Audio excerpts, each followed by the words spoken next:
የኢትዮጵያ ብሔራዊ ባንክ ዶላርን ለጨረታ አቅርበዋል። ይህ ዶላር ለጨረታ በቀረበበት ማግስት የጥቁር ገበያ ሐዋላ ይቀንሳል ወይም ይዳከማል ቢባልም አደሩን ያልተጠበቀ ጭማሪ አድርጓል። በትናንትናው ዕለት የአሜሪካ ዶላርን ጨምሮ ሁሉም ሀገራት እጅግ በከፍተኛ ሁኔታ የጨመሩ ቢሆንም በዛሬው ዕለት እንደ ምሳሌ ያክል አንድ የአሜሪካ ዶላር ፈጽሞ ባልተጠበቀ ሁኔታ ወደ 188 ብር ተጠግቷል። ይህ ብቻ አይደለም፣ ሁሉም ሀገራት በሚባል መልኩ። አሰላሙ አለይኩም ወራህመቱላሂ ወበረካቱሁ። ሰላም ጤና ይስጥልን ክብራትና ክብራን አድማጭ ተመልካቾቻችን ሁሉ ሰላም ሁሉ መልካም፣ ከኛ ጋር ሁሉ ሰላም ነው። ዛሬ ታህሳስ 8 2018 ዕለታዊና ወቅታዊ የምንዛሬ ዋጋ በጥቁር ገበያ በዛሬው ዕለት በስንት ሲመነዘር ይውላል? እንዲሁም በባንኮችስ በስንት ሲመነዘር ይውላል?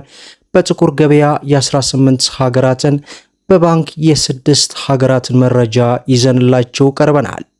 በዛሬው ዕለት እጅግ ባልተጠበቀና ባልታሰበ መልኩ ሙሉ በሙሉ በሚባል ሁኔታ የጥቁር ገበያ ጨምሯል።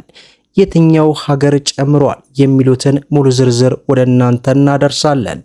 ቪዲዮውን ላይክ ቻናሉን ደግሞ ሰብስክራይብ እያደረጋችሁ እስከ መጨረሻው ድረስ አብራችሁን ቆዩ። እንግዲህ ክቡራን ተመልካቾቼ በትናንትናው ዕለት ያልተጠበቀ የዶላር ምንዛሬ ዋጋ ወደ 185 ብር እጅግ በከፍተኛ ሁኔታ ጨምሮ መረጃ ብናደርስም በዛሬው ዕለት አዳሩን ደግሞ ጭማሪ አድርጓል።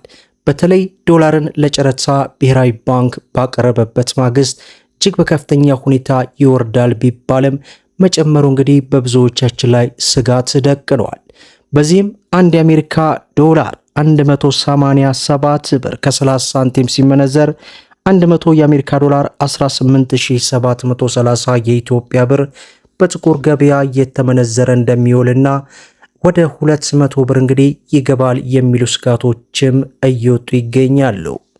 ሌላው የካናዳ ዶላር ነው።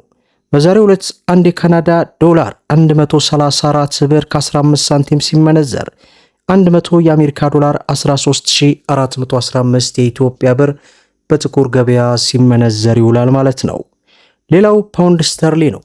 በዛሬው ዕለት 1 ፓውንድ ስተርሊ 247 ብር ከ05 ሳንቲም ሲመነዘር 100 ፓውንድ ስተርሊ 24705 የኢትዮጵያ ብር በጥቁር ገበያ ሲመነዘር ይውላል ማለት ነው። ሌላው ዩሮ ነው። በዛሬው ዕለት አንድ ዩሮን ስንመለከት 216 ብር ከ99 ሳንቲም ሲመነዘር 100 ዩሮ 21699 የኢትዮጵያ ብር በጥቁር ገበያ ሲመነዘር ይውላል ማለት ነው።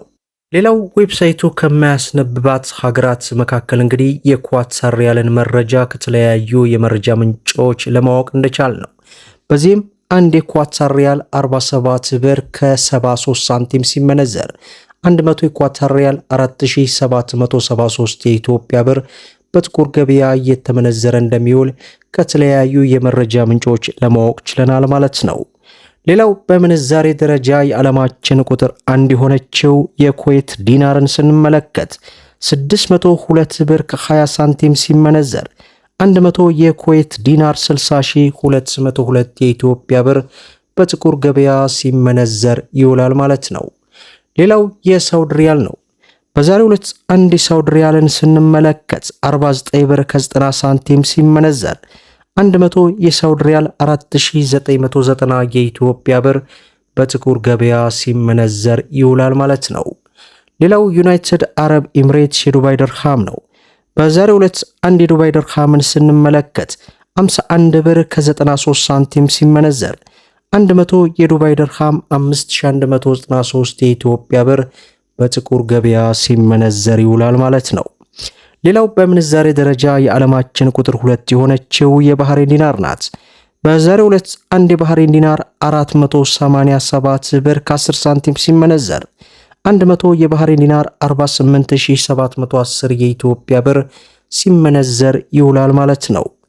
ሌላው የጆርዳን ዲናር ነው።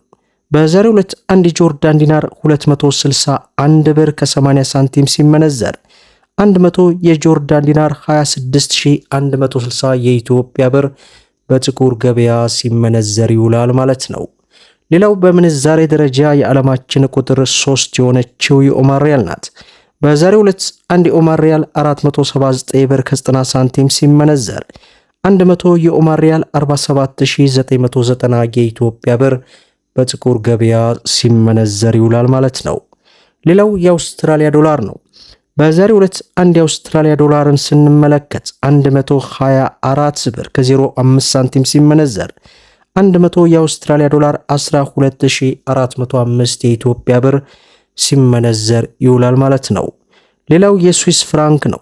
በዛሬው ዕለት አንድ የስዊስ ፍራንክ 231 ብር ከ39 ሳንቲም ሲመነዘር 100 የስዊስ ፍራንክ 23139 የኢትዮጵያ ብር በጥቁር ገበያ ሲመነዘር ይውላል ማለት ነው። ሌላው የቻይና ዩዋን ነው። በዛሬው ዕለት አንድ የቻይና ዩዋን 25 ብር ከ93 ሳንቲም ሲመነዘር 100 የቻይና ዩዋን 2593 የኢትዮጵያ ብር ሲመነዘር ይውላል ማለት ነው። ሌላው የእስራኤል ሽቅል ነው። በዛሬው ዕለት አንድ የእስራኤል ሽቅል 57 ብር ከ55 ሳንቲም ሲመነዘር 100 የእስራኤል ሽቅል 5755 የኢትዮጵያ ብር ሲመነዘር ይውላል ማለት ነው። ሌላው ዕለታዊ ምንዛሬ ዋጋ በህጋዊ ባንኮች የሮሃ ፎሬክስን የምንዛሬ ዋጋ ዝርዝርን የስድስት ሀገራትን ይዘናል። በዚህም አንድ የአሜሪካ ዶላርን 175 ብር ከ44 ሳንቲም ገዝቶ 178 ብር ከ94 ሳንቲም እየሸጠ ይገኛል። የእንግሊዝ ፓውንድን ስንመለከት 224 ብር ከ08 ሳንቲም ገዝቶ 228 ብር ከ56 ሳንቲም እየሸጠ ይገኛል። ዩሮን ስንመለከት 198 ብር ከ11 ሳንቲም ገዝቶ 202 ብር ከ07 ሳንቲም እየሸጠ ይገኛል። የሳውዲ ሪያልን ስንመለከት 45 ብር ከ77 ሳንቲም ገዝቶ 46 ብር ከ68 ሳንቲም እየሸጠ ይገኛል። የዱባይ ድርሃምን ስንመለከት 46 ብር ከ01 ሳንቲም ገዝቶ 46 ብር ከ93 ሳንቲም እየሸጠ ይገኛል። የስዊስ ፍራንክን 210 ብር ከ03 ሳንቲም ገዝቶ 214 ብር ከ23 ሳንቲም እየሸጠ እንደሚገኝ ዕለታዊ ምንዛሬ ዋጋ ተመኑ ላይ ለመመልከት ችለናል ማለት ነው። እንግዲህ በዛሬው ዕለት ያልተጠበቀና ያልታሰበ የጥቁር ገበያ ሐዋላ ከትላንት ጀምሮ እንግዲህ በዛሬው ዕለትም አገርሽቶበታል። የጥቁር ገበያ ሐዋላ መጨመር በሀገራችን ላይ ከፍተኛ የሆነ ስጋት ነው። ፈጣሪ ሐዋላን ያጥፋልን እያልኩኝ እንግዲህ ለዛሬ ያስኩላችሁ ዕለታዊ ምንዛሬ ዋጋ ዝርዝር በባንክ እንዲሁም በጥቁር ገበያ ይህን ይመስላል ማለት ነው። ቪዲዮውን ላይክ ሸር እያደረጋችሁ ለብዙ ኢትዮጵያውያን እህት ወንድሞች እንዲደርስ አድርጉ። እስከ ፍጻሜው ድረስ አብራችሁን ስለቆያችሁ ልባዊ ምስጋናችን እየሰጠን በሌላ ቪዲዮ እስከምንገናኝ ወሰላሙ አለይኩም ወራህመቱላሂ ወበረካቱ እንላለን።